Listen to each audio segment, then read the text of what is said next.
Vou prender aqui. Oremos. Senhor Deus e Pai, muito obrigado pelo dia, pela vida, pela oportunidade de estarmos aqui para estudar mais a Tua Palavra. Pedimos o Teu Espírito a ser o nosso professor, a nos ensinar e nos ajudar a entender os símbolos e as profecias de Daniel, de Apocalipse capítulo 16. Guia-nos agora, por favor, em nome de Jesus. Amém. Então, sejam todos bem-vindos. Vamos hoje continuar o estudo a respeito de Apocalipse 16. Esse é um capítulo que vai falar a respeito das pragas. As 7 pragas do Apocalipse. As taças da ira de Deus. Nós vimos que isso acontece depois da pregação da terceira mensagem angélica de Apocalipse 14, das 3 juntas, na verdade, mas especialmente da mensagem que adverte o mundo contra a adoração da besta, e da imagem e a recepção do sinal. A respeito desse sinal, nós já vimos, que é um sinal contrário ao sinal de Deus. Então, o sinal de Deus, o sinal do povo leal a Deus é o sábado. Está no centro da lei de Deus. Foi estudado nos capítulos anteriores, no capítulo 7 de Apocalipse, capítulo 14 também. Mas o sinal contrário de contrafação é exatamente o domingo.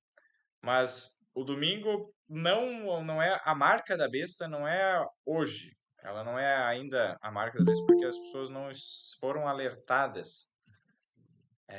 E ainda não foram feitas as leis obrigando as pessoas a guardar o domingo e punições não permitindo comprar e vender quem não aceitar a marca da besta. Então, ela ainda não chegou, mas tem advertência a respeito da verdade relacionada a isso. E a Apocalipse 14, 12, aqui está a paciência dos santos, aqui estão os que guardam os mandamentos de Deus e a fé em Jesus.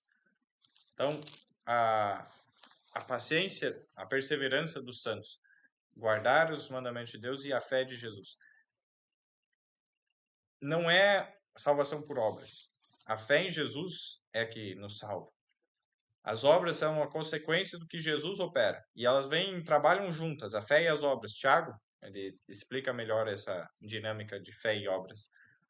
Não é por causa das obras que nós somos salvos. Mas se nós somos salvos, nós vamos buscar seguir nas boas obras, e as boas obras estão relacionadas à guarda dos mandamentos.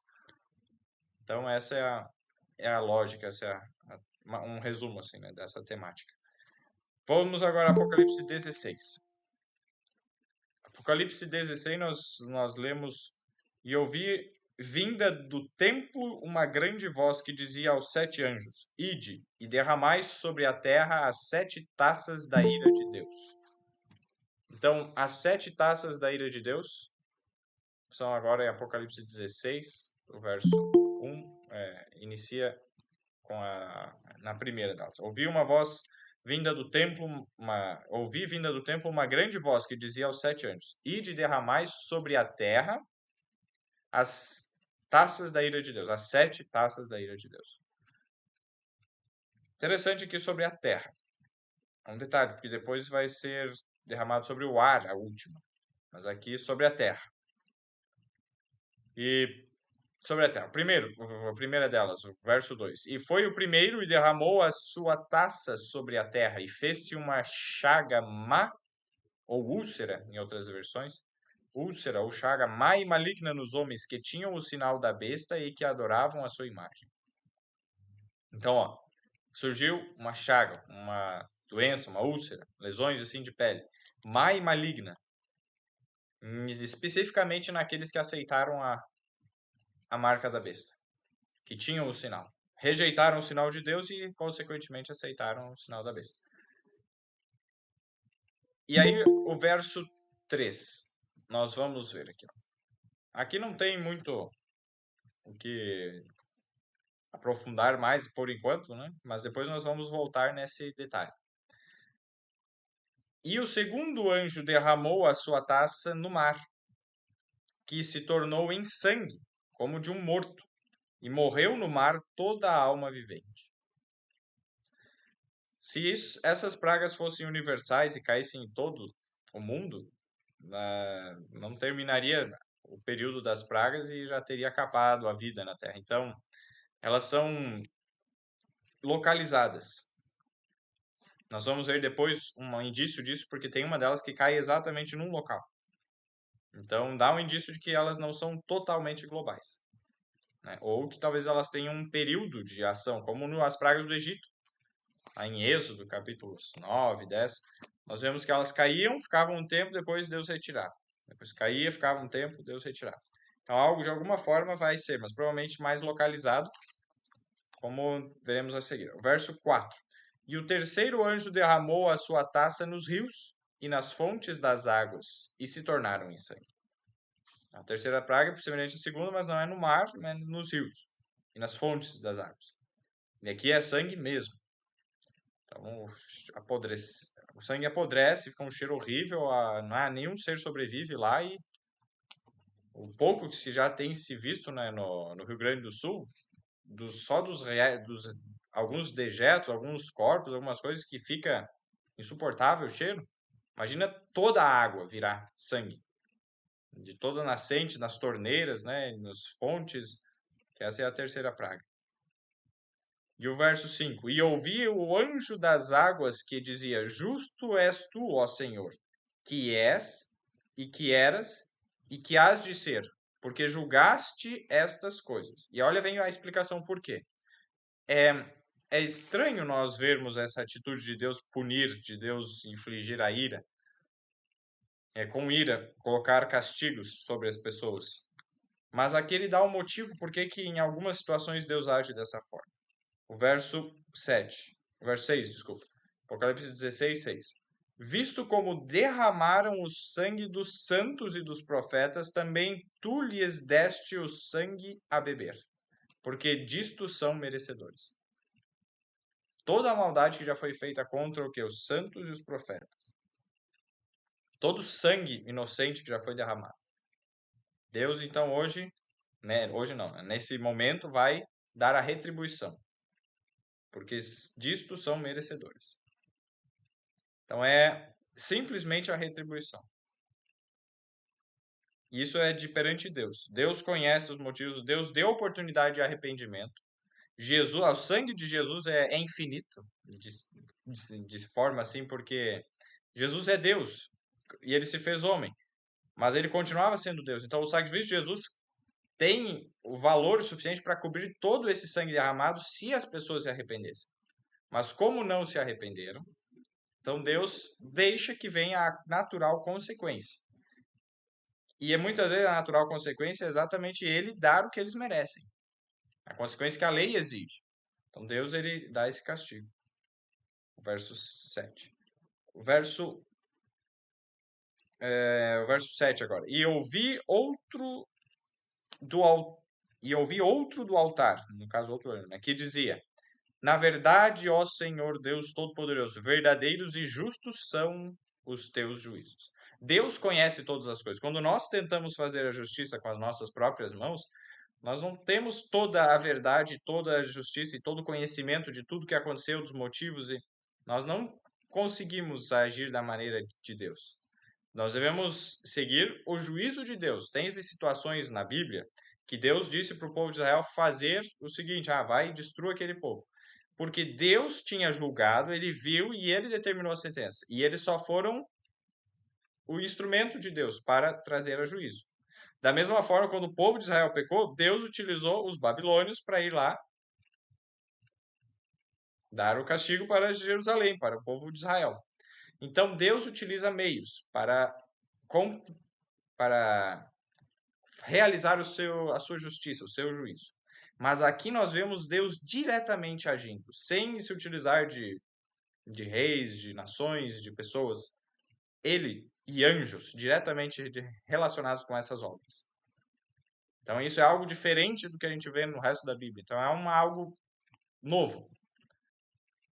Diretamente assim de Deus. Teve momentos que Deus também agiu assim no passado, mas aqui diretamente é visto que é Deus agindo. E olha o verso 7 dizendo ali: Na verdade, ó Senhor Deus Todo-Poderoso, verdadeiros e justos são os teus juízos. Se é verdadeiro e justo, nós podemos confiar. Não precisamos ter medo. Isso não traz uma mancha no caráter de Deus. Se Deus está fazendo isso é porque ele é mau, tem maldade. Não. Tem justiça e verdade nesses juízos de Deus. Agora o verso 8. E o quarto anjo derramou a sua taça sobre o sol, e foi-lhe permitido que abrasasse os homens com fogo. E verso 9. E os homens foram abrasados com grandes calores e blasfemaram o nome de Deus, que tem poder sobre estas pragas, e não se arrependeram para lhe darem glória. Olha só, na maioria das vezes que Deus deu castigos, pessoas se arrependeram. Assim, ó, dá para dizer em toda a história, quando Deus infligiu algum castigo, alguém aprendeu, alguém se arrependeu. Talvez não a pessoa que sofreu o castigo. Muitas vezes, sim, a pessoa que sofreu o castigo tinha a possibilidade ainda de se arrepender. Mas teve vezes que Deus deu o castigo capital, assim, para algumas pessoas que já não tinha arrependimento, elas foram destruídas, foram mortas. Mas outras pessoas ao redor aprenderam. Provérbios fala isso. E repreende o escarnecedor e o simples aprenderá o conhecimento, será instruído, algo nesse sentido, Provérbios, não lembro qual exatamente, mas tem esse princípio lá. Então, muitas vezes, Deus dá o castigo para que os que estão ao redor aprendam a lição. Mas aqui nós vemos que não acontece isso. Não se arrependeram para lhe dar glórias a Deus. Então, isso é um indício de que já se encerrou a oportunidade de perdão. A fumaça que encheu lá em Apocalipse 15, 8, o templo, e ninguém poderia entrar, isso aí que indica que o ministério no santuário de Deus, ele não mais aconteceria. Não está mais assim acontecendo da forma normal. Está meio que nas cenas finais, nos últimos momentos, e já está se encerrando todo o ministério no santuário.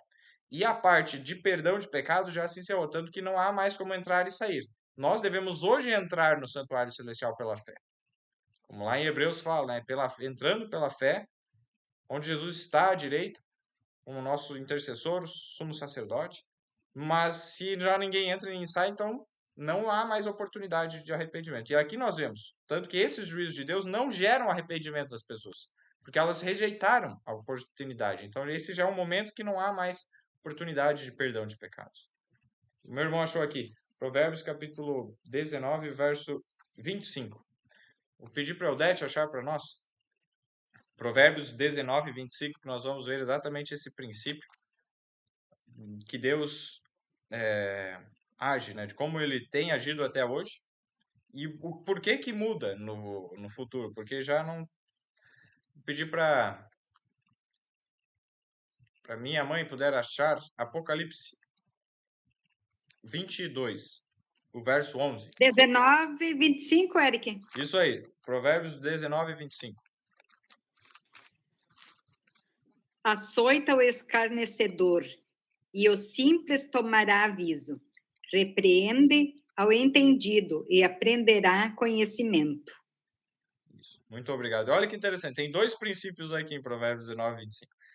Açoita o escarnecedor. Escarnecedor, Provérbios também dá outras descrições. É aquele que não gosta de ser repreendido, que odeia quem o repreende. Então é aquele que não aceita a repreensão. Você repreende ele e não adianta de nada.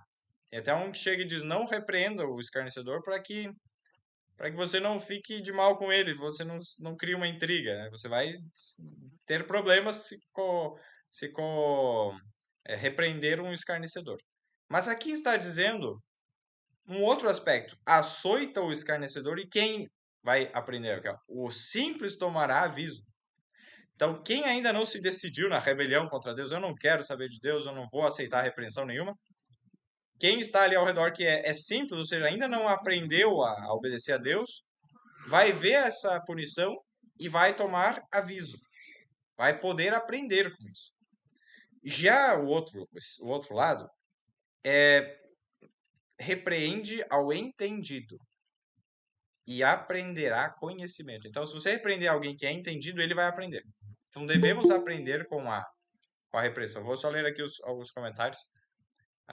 Isso mesmo, a Dani comentou, né? Até porque Deus não deseja que ninguém se perca. Ele não tem prazer na morte do ímpio. Mas a justiça é necessária e até boa no fim das contas, exatamente. Tranquilo, Cristiano. Daí não peço daí para ler. A gente pede daí para os outros lerem, né? Vamos. Esses textos ali que a Dani comentou, indiretamente, assim, né, citando, são 2 especificamente. Vou pedir, né, alguém mais gostaria de ler? Vou ver aqui. Sônia, você gostaria, ou Sônia, abrir o texto de 2 Pedro, capítulo 3, o verso 9. 2 Pedro 3, 9. É um dos textos para nós vermos também. 2 Pedro 3, 9.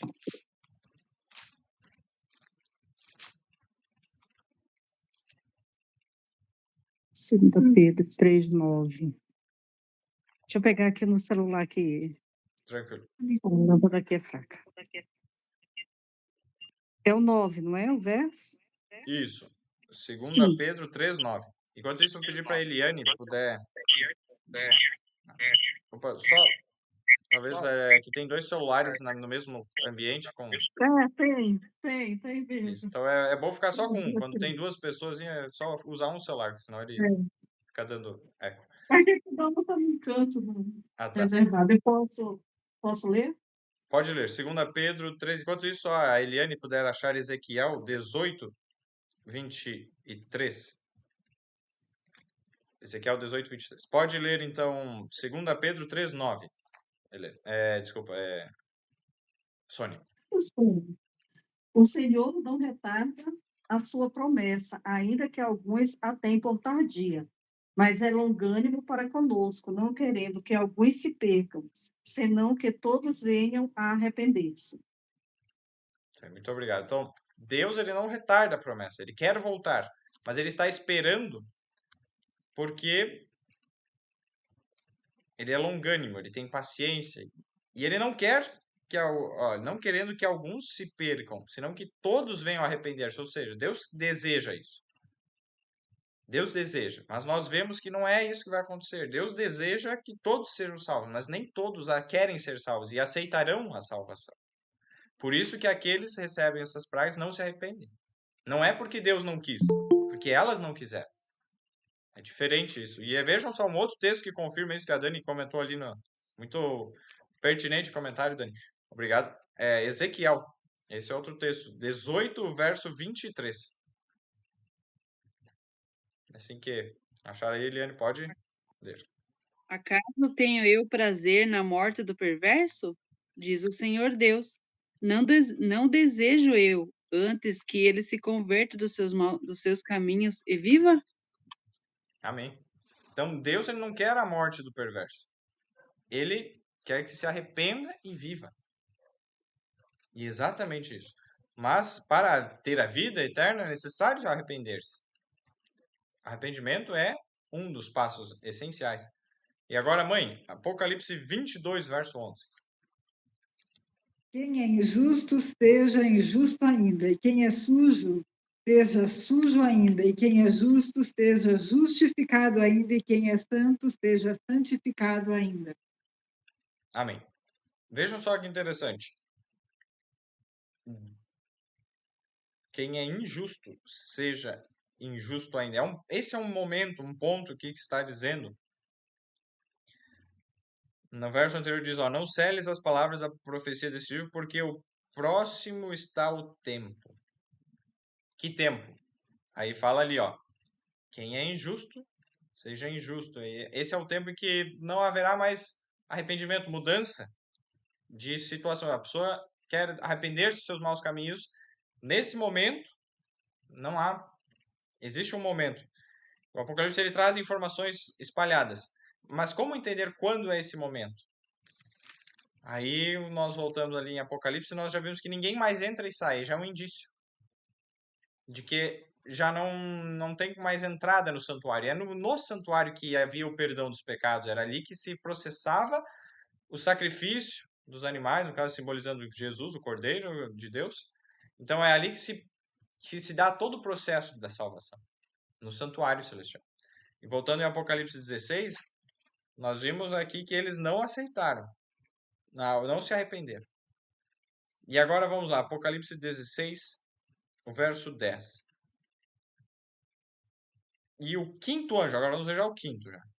O quinto anjo derramou a sua taça sobre o trono da besta. Olha só, um local específico. Ó. Sobre o trono da besta. E o seu reino se fez tenebroso. E eles mordiam as suas línguas de dor. Verso 11. E por causa das suas dores e por causa das suas chagas, blasfemaram do Deus do céu. E não se arrependeram das suas obras.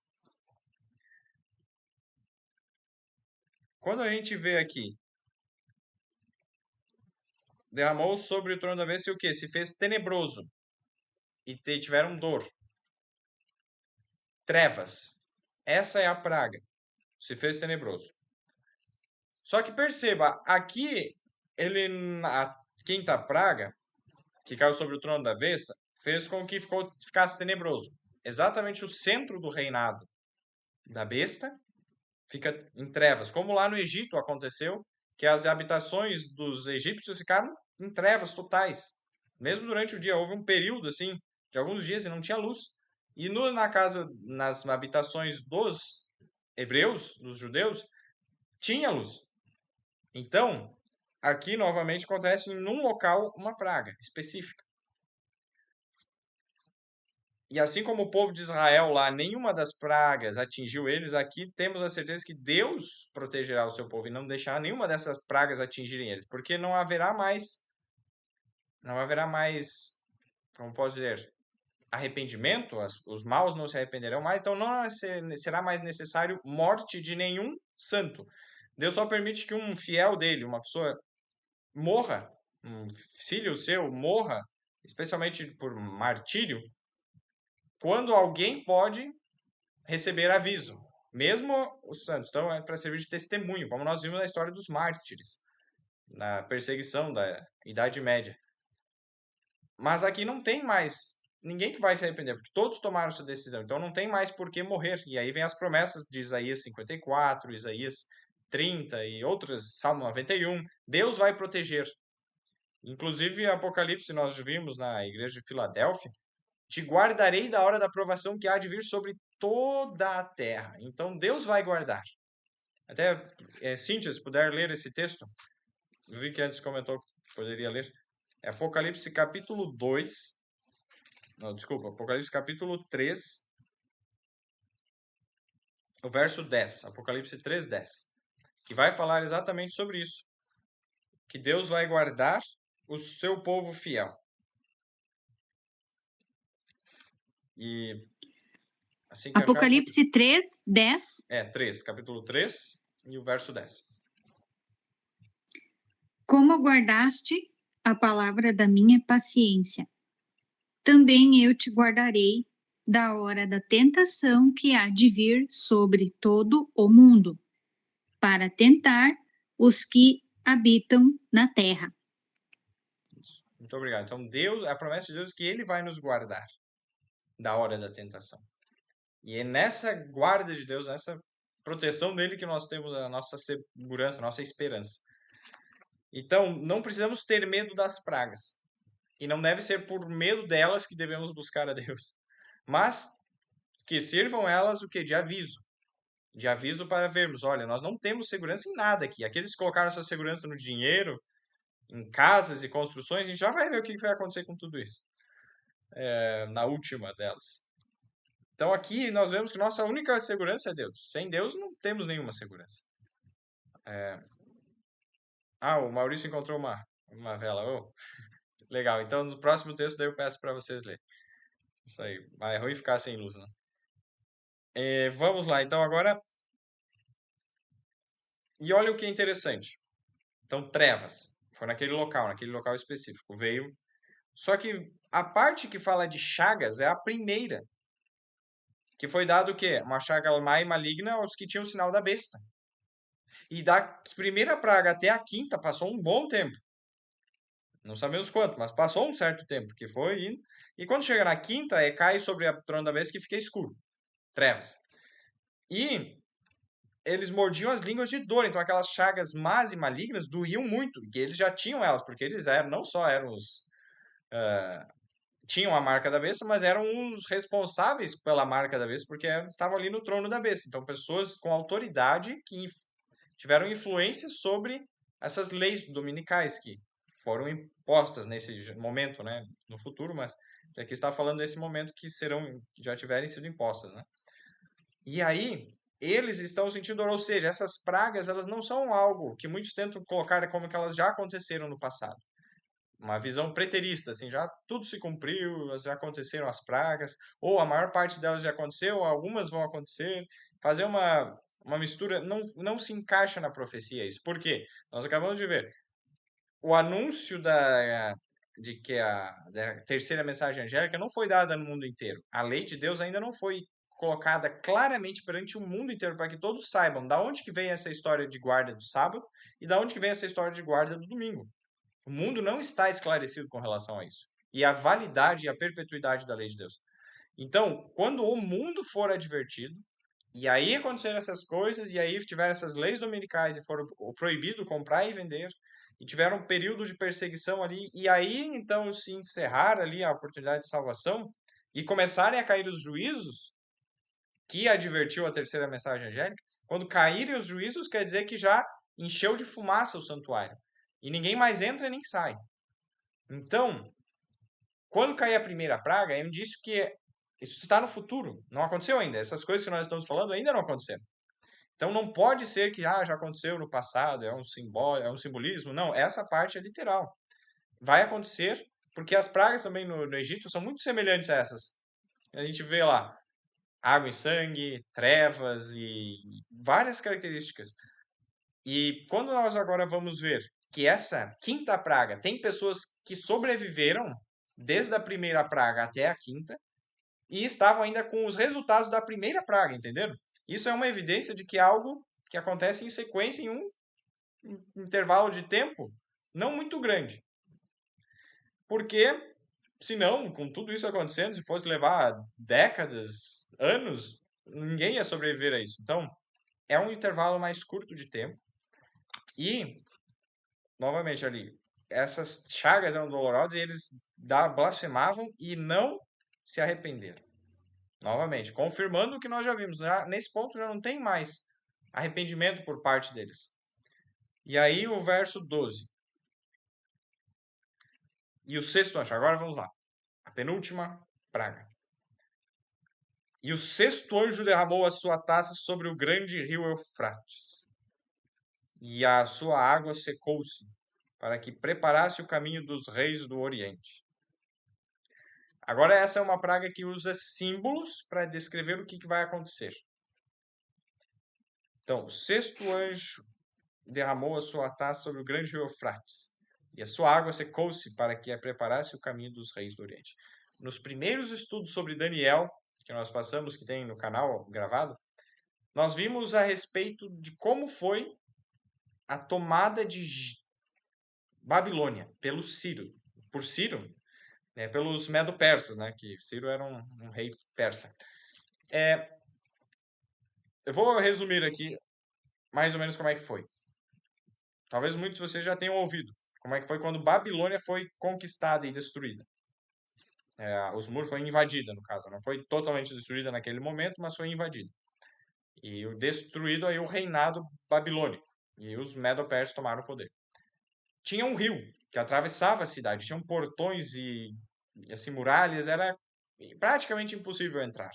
E o que aconteceu? Como eles estavam numa festa nacional lá, uma semana, duas, não sei, eram semanas assim, de festa, e muita bebida e tal, estava o pessoal meio bêbado e deixaram o portão meio descuidado, não fecharam totalmente até embaixo os portões, se não me engano eram portões que se levantavam e entravam assim, né, no rio, e então deixaram ele meio desatento ali, aquele ali. Mas era difícil entrar mesmo assim, mesmo tendo deixado com uma brecha ali no portão, era praticamente impossível um exército entrar.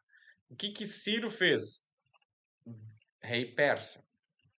Desviou o curso do rio. Então ele pegou, foi um trabalho gigantesco, muitas pessoas cavaram assim, e de repente quando conseguiram criar um caminho, aí o rio dá uma escoada desviando o curso do rio, seca, e aí abriu espaço para o exército que estava lá entrar, passar por debaixo, né, do portão e invadir Babilônia e mataram o rei que estava lá, Belsazar, e tomaram o poder.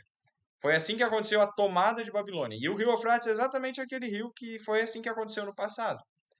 E quando a gente vê aqui, o sexto anjo derramou sua taça sobre o grande rio Eufrates e a água secou-se, para que se preparasse o caminho dos reis do Oriente. A Pérsia ficava ao oriente de Babilônia. E quando eles vieram invadir, elas vieram do Oriente, esses reis. Os reis medos e persas. Darius, Ciro, mas especialmente Ciro estava no comando aquela empreitada lá, naquela batalha. E aí, então, se prepara um símbolo. E Ciro, em Isaías 43, vou pedir para Cristiane, ou o Maurício, quem quiser ler, Isaías 43. Olha que interessante. Esse capítulo, o verso... Isaías 43... Não, deixa eu ver aqui.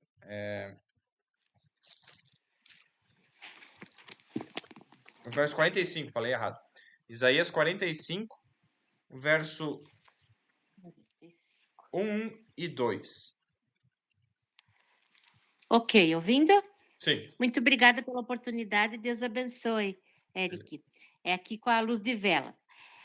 Isaías, capítulo 45, versinho 1 e 2. Isso. Assim disse o Senhor ao seu... O Maurício vai ter que ler para mim. Ao seu ungido, a Ciro, a quem tomou pela mão direita para abater as nações. Ante a sua...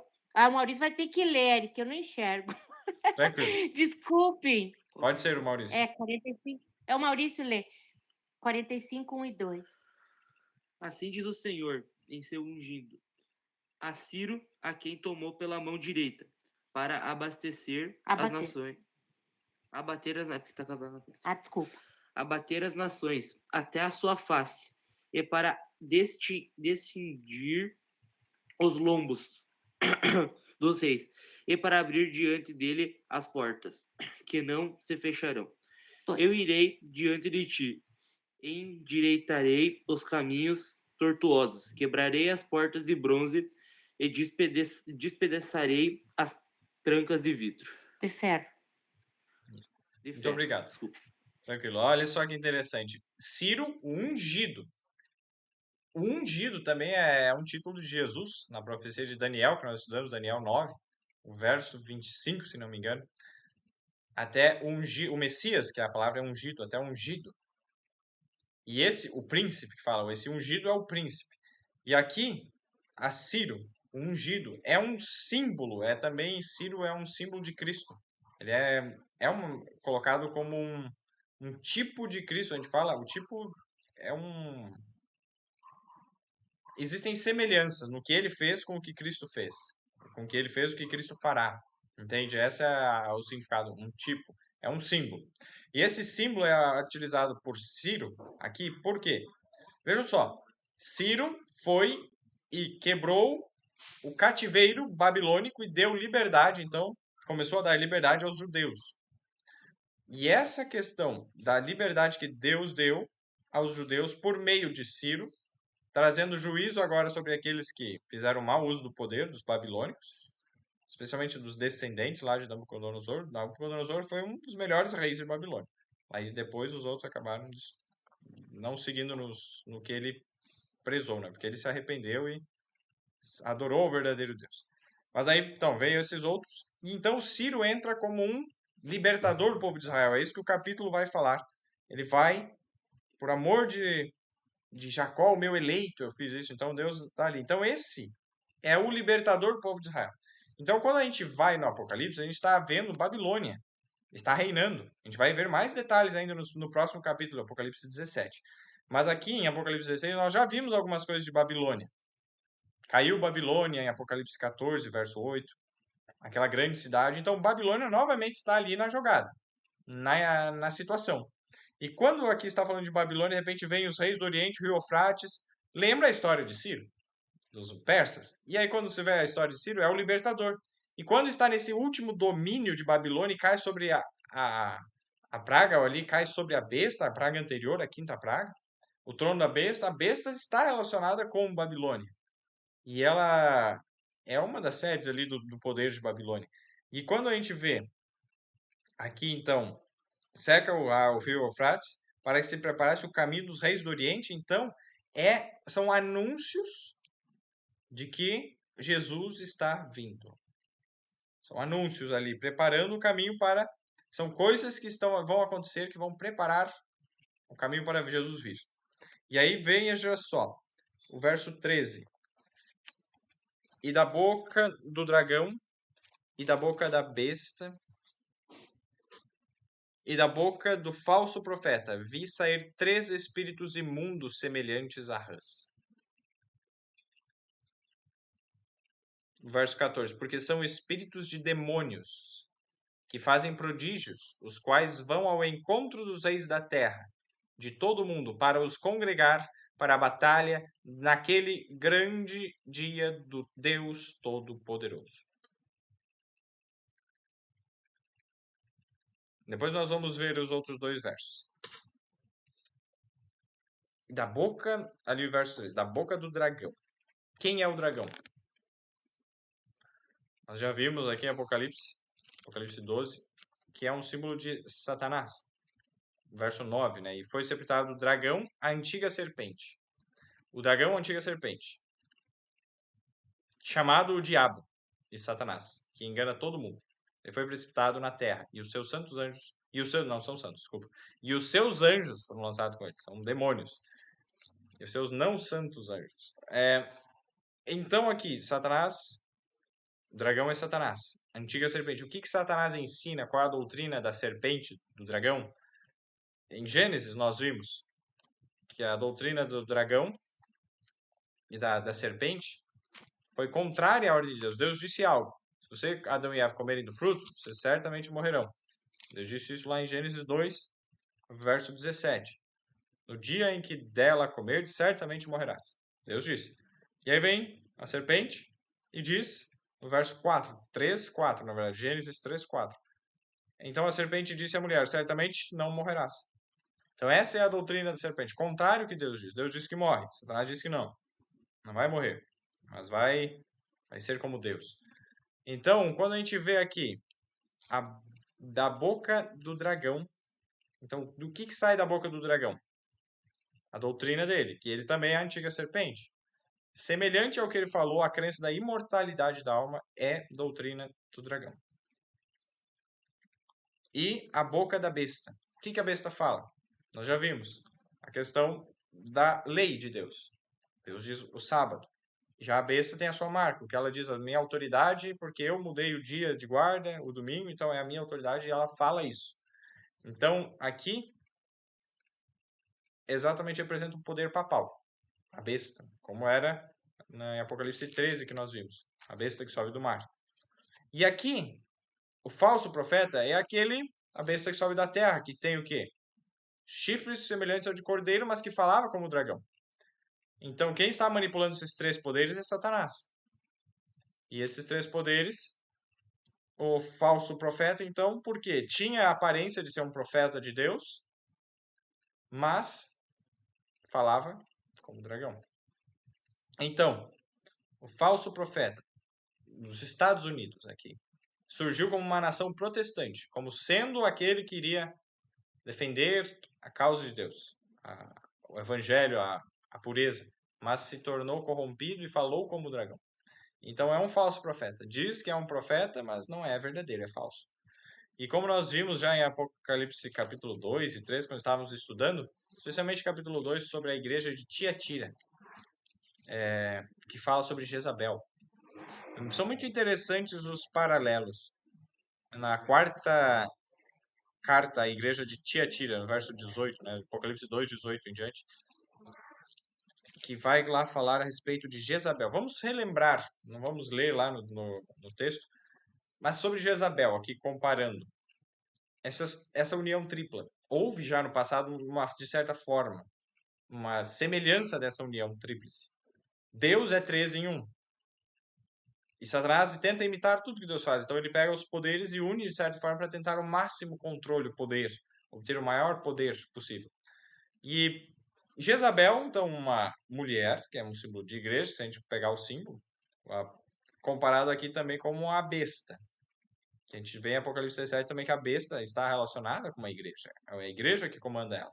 Então a besta, o papado, a mulher lá em Jezabel, um símbolo da igreja. Rei, o rei, Acabe. Então Acabe tinha se unido de forma ilícita com uma mulher pagã, que tinha o paganismo, mas que tinha uma aparência, né, muito sedutora. Então um rei, que era do povo de Deus, mas que se apostatou e se uniu com... Então o poder político se une com o poder religioso. Então a mulher, né, e o poder político. Uma união ilícita, que não era permitida, entre o povo de Deus se casar com pagãos. Então aqui nós vemos o paralelo. Um poder político se unindo com o poder religioso. Quando isso acontece, poder religioso e político juntos, a imagem da besta, né, nós já vimos lá. E junto com isso tem os falsos profetas. Então aqui nós vemos também uma tríplice união. Tem algumas diferenças, não é exatamente igual, né? São momentos e aplicações diferentes, mas existe essa tríplice união. Então aqui o dragão, a besta e o falso profeta. Vi sair 3 espíritos imundos semelhantes a rãs. E essa é uma coisa interessante. Quando a gente estudou Apocalipse, Daniel capítulo 11, a parte final de Daniel 11, nós vimos um símbolo. O que a Bíblia fala sobre rã? Onde que a gente encontra rãs de forma simbólica também, né? E como entender esse símbolo em algo que aconteceu? Em Êxodo. Pedir para Eudete, se puder, por favor, ler Êxodo. Capítulo... Deixa eu ver aqui, é na segunda praga. Capítulo 8. Êxodo capítulo 8, aí foi feita a questão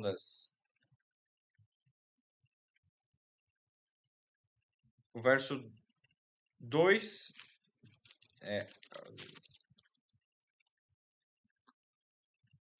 2 ao 4. Só ativar o áudio, isso. Êxodo 2 a 4. 8, 2 a 4, isso. Uhum. E se recusares deixá-lo ir, eis que ferirei com rãs todos os teus termos. E o rio criará rãs que subirão e virão à tua casa, e ao teu dormitório, e sobre a tua cama, e as casas dos teus servos, e sobre o teu povo, e aos teus fornos e às tuas amassadeiras. E as rãs subirão sobre ti e sobre o teu povo, e sobre todos os teus servos. Muito obrigado. Então aqui é a segunda praga das rãs. E Deus fez essa praga, só que o que aconteceu com os magos? Oliane, a Cleo está presente? Se você quiser ler também. Isso, Sim. agora. O verso 7, Êxodo 8, o verso 7. Então os magos fizeram o mesmo com suas ciências ocultas, e fizeram aparecer rãs sobre a terra do Egito. Muito obrigado. Foram só as 2 primeiras pragas que os magos conseguiram imitar, por meio de ciências ocultas. Não foi de forma clara, mas foi por meio de engano, ciências ocultas. Encantamento, a minha diz aqui, dos seus encantamentos. Era uma ilusão. Quando a gente vê lá que essa tríplice união, no Apocalipse, se faz 3 espíritos semelhantes a rãs, traz novamente essa ideia de, no mesmo contexto das pragas do Egito, aqui as pragas do Apocalipse, no mesmo contexto lá da última praga que teve uma imitação, aqui nós vemos, então, semelhantes a rãs, um encantamento associado a isso, dessa união. Essa união faz o quê? E aí, exatamente o verso seguinte, Apocalipse 16, 14, confirma que o que eles fazem? esse engano, ó, são espíritos de demônio, porque são espíritos de demônios que fazem o que? Prodígios, os quais vão ao encontro dos reis da terra e de todo mundo para os congregar para a batalha naquele grande dia do Deus Todo-Poderoso. Então, esses prodígios que eles fazem, esses encantamentos, esses sinais, é o último sinal que é dado ali para a última coisa que Satanás consegue imitar antes daí de ver as consequências finais. Então essa é a última obra de engano de Satanás. E quando nós vamos ver que obra de engano é essa, vamos agora para 2 Tessalonicenses, capítulo 2. O livro aqui de 2 Tessalonicenses, um pouquinho para trás. 2 Tessalonicenses, capítulo 2.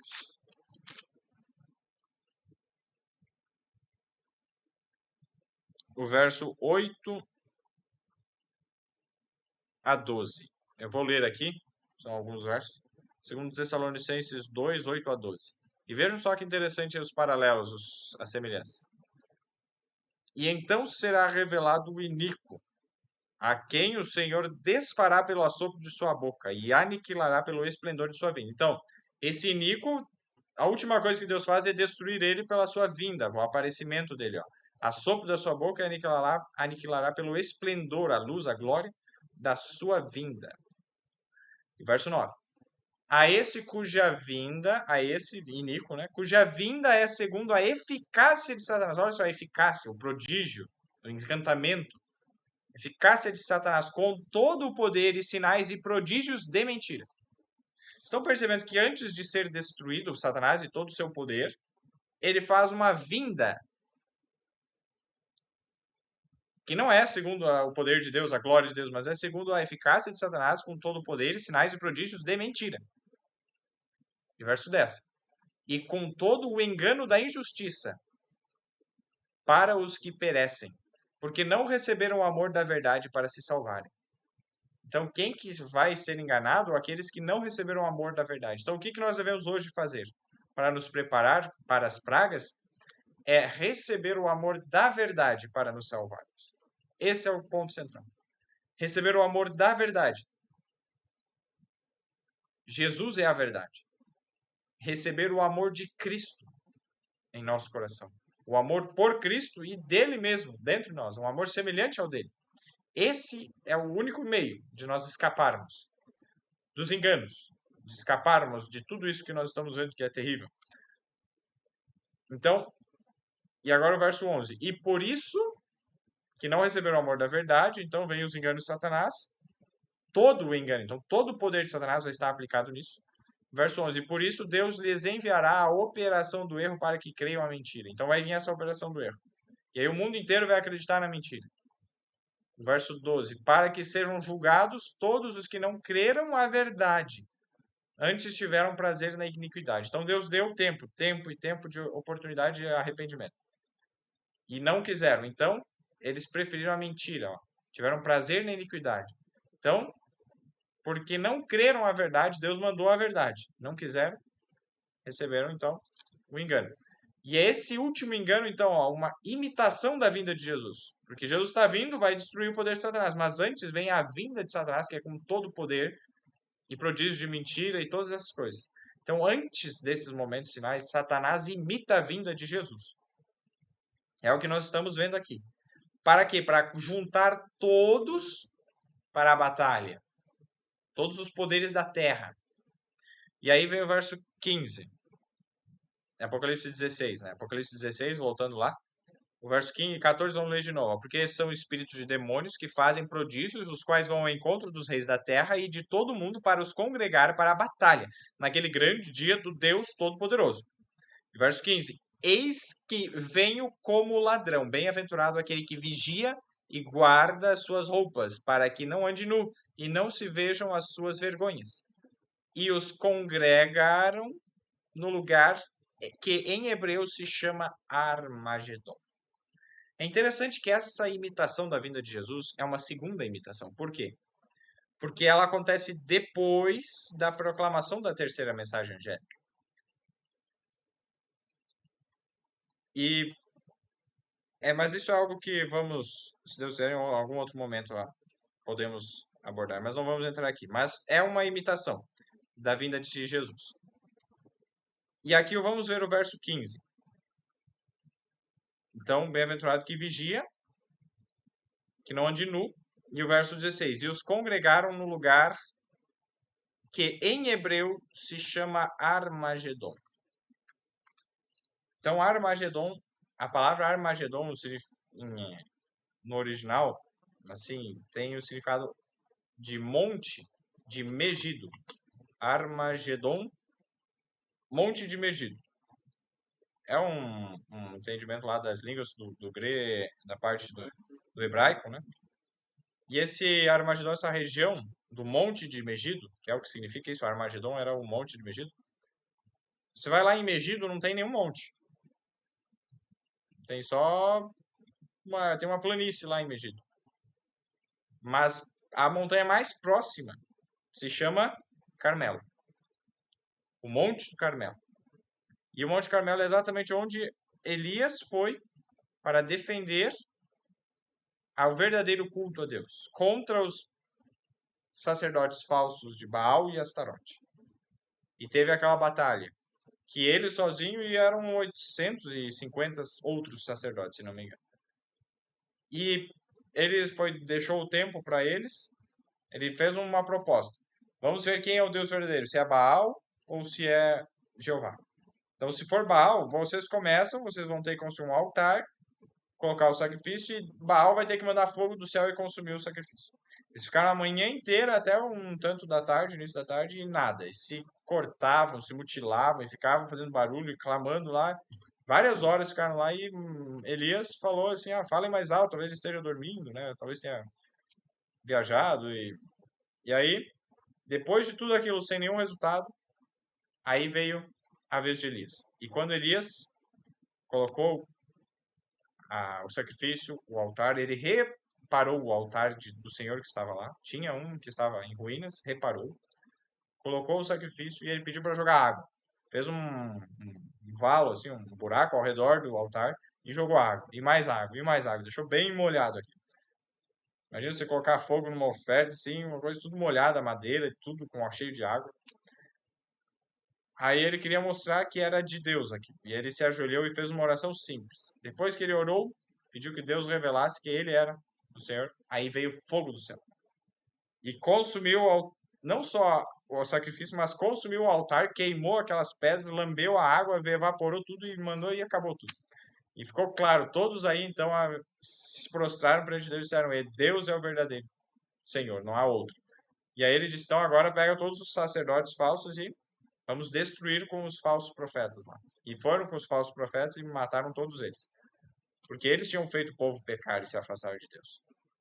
Então, quando nós vimos essa batalha que aconteceu entre o verdadeiro culto a Deus e o falso, aqui então o Satanás faz uma última chamada com os do mundo, que não quiseram a salvação, não quiseram o perdão. E aí, nós vemos aqui que esse é o momento dessa última batalha, que ficará demonstrado que Deus é o verdadeiro Deus. Haverá angústia. E nesses momentos, assim, está acontecendo uma grande angústia, que é o tempo de angústia para Jacó, porque Satanás está juntando todo mundo contra o povo de Deus. Mas Deus vai manifestar o seu poder. E aí vamos na última, a sétimo anjo. Apocalipse 16, o verso 17. E o sétimo anjo derramou a sua taça no ar, e saiu grande voz do templo do céu, do trono, dizendo, está feito. Agora encerrou totalmente. Havia ainda algo para ser feito, Jesus estava lá, mas estava com fumaça, o santuário, ninguém entrava e saía. Mas agora, do templo do céu dito, está feito. Agora, o que falta hoje para Jesus? Só vir. O que tinha que acontecer, já aconteceu. A angústia de Jacó já passou. O povo foi provado. Venceu. Em nome de Jesus. Passou. E aí agora, são os eventos iniciais que antecedem a vinda de Jesus.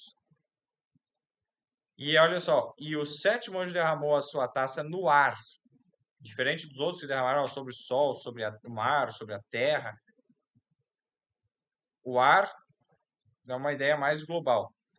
E saiu grande voz do templo, desculpa, certo? No ar e saiu grande voz do templo do céu dizendo está feito, desculpa. Eu li errado aqui, verso 18. E houve vozes e trovões e relâmpagos e houve um grande terremoto, como nunca houve desde que há homens sobre a terra. Tal foi esse tão grande terremoto. E a grande cidade, que estava falando, né, de Babilônia, fendeu-se em 3 partes. E as cidades das nações caíram. E da grande Babilônia se lembrou Deus. Ele dá o nome agora, né? A grande Babilônia, para lhe dar o cálice do vinho da indignação da sua ira.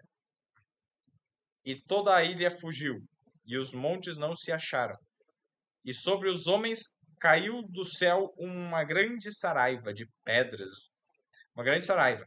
Pedras do peso de 1 talento. 1 talento é mais ou menos 25 quilos. Essa 25 quilos caindo do céu. A saraiva é pedra é chuva de pedras. De 1 talento. E os homens blasfemaram de Deus por causa da praga da saraiva, porque a sua praga era muito grande. Aí agora vai entrar um Apocalipse 17, se Deus quiser, vamos estudar na próxima semana. É um parênteses. Ele vai dar um pause. E ele vai explicar algumas coisas sobre Babilônia. E aí, em Apocalipse 18, ele vai continuar a respeito dessa queda de Babilônia, dessa quebra que quebrou a cidade. E aí, se Deus quiser, nós continuaremos. Qualquer coisa eu aviso vocês. Se eu não conseguir, semana que vem, se não me engano, estaremos... Não, semana que vem ainda conseguimos. Mas aí, então... Apocalipse aqui então está dizendo desses eventos, e só um último verso, que é muito interessante. Um dos livros que relata uma das histórias mais antigas é o livro de Jó. Uma história que aconteceu muito antes de Abraão, de Abraão. E quando nós vamos lá para o livro de Jó, antes do livro dos Salmos, livro de Jó, capítulo 38, quando Deus está respondendo a Jó. Jó 38, veja só que interessante o que Deus fala.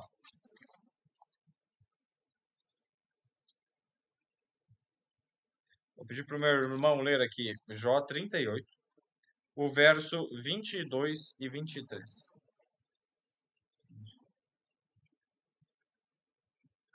Ou entras 21 e 22?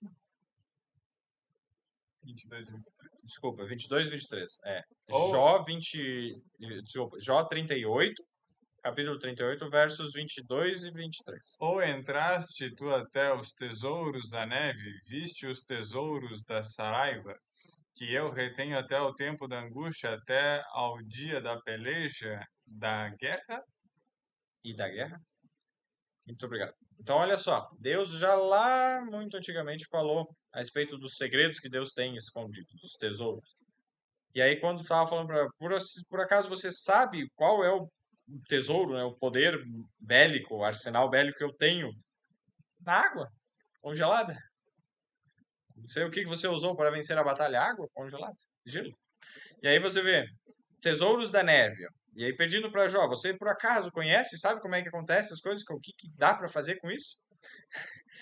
Ou entraste tu até os tesouros da neve e viste os tesouros da saraiva, chuva de pedras. E olha só o detalhe, que eu retenho até ao tempo da angústia. Deus disse que estaria retendo até ao tempo da angústia. Até ao dia da peleja e da guerra. E a gente vai lá ao dia da peleja e da guerra em Apocalipse 16 e diz, ó, no Apocalipse 16, o verso 13, no final do verso 14, na verdade, para os congregar para a batalha naquele grande dia do Deus Todo-Poderoso. Essa batalha, essa guerra do grande dia do Deus Todo-Poderoso. Está falando sobre a mesma coisa. E aí, Deus tem esse arsenal. Imagina, tem a descrição no livro aqui de Daniel Apocalipse, de pedras. Como foi alguém que sobreviveu a uma chuva de pedras que eram de tamanho de um pouco mais que a mão de um homem, o dobro da mão de um homem, assim. Ou um punho cerrado, o tamanho desse, um pouco maior. E pesavam de 250 gramas a meio quilo, a 500 gramas. Meio quilo, um saquinho de lentilha, digamos, né? Mas esse peso de meio quilo em gelo, caindo do céu, matou várias pessoas, destruiu um monte de coisa, deixou várias pessoas com ossos quebrados, foi uma devastação lá. E ele disse que foi a coisa mais horrível, mais terrível do que outras coisas que ele tinha passado, como ondas terríveis, outras calamidades que ele tinha vivenciado, terremotos e tal. Foi pior a chuva de pedras. A descrição de alguém que passou, né, por aquela chuva de pedras. E pedras aqui, ó, meio quilo. E aí você vem nesse caso, é 50 vezes mais, 25 quilos. Então, a gente vê, o Deus, ele tem um arsenal aqui, de chuva de pedras. E exatamente é isso que vai estar na última praga, que antecede a vinda de Jesus, que quebra, destrói a Babilônia em 3 partes. E a gente vê que é uma primeira parte que cai. Deus seja louvado, Cristiano, que bom que voltou. A primeira parte que cai exatamente nós vamos ver, né? A parte da besta, do trono da besta. Então, queridos, vamos encerrar isso hoje, que já passou o horário, já estourou o tempo um pouquinho. Vamos fazer uma oração para encerrarmos. Senhor Deus e Pai, muito obrigado pela oportunidade que Tu nos dás de compreender, de estudar a Tua palavra. Muito obrigado pelos momentos e pedimos o Teu Espírito agora a conduzir a cada um de nós. Dá-nos, por favor, o amor da verdade. Queremos receber o amor da verdade para que sejamos salvos. Porque somente assim poderemos estar protegidos em Ti. Permanecer fiéis em meio a todas essas situações que vão acontecer no mundo. Por favor, clamamos pelo Teu Espírito, a Teus anjos a nos guiar. E esteja conosco agora. Dá-nos uma boa noite de descanso, um feliz sábado na Tua presença, em nome de Jesus. Amém. Feliz sábado a todos. Até mais. Feliz Sábado a todos. Feliz sábado.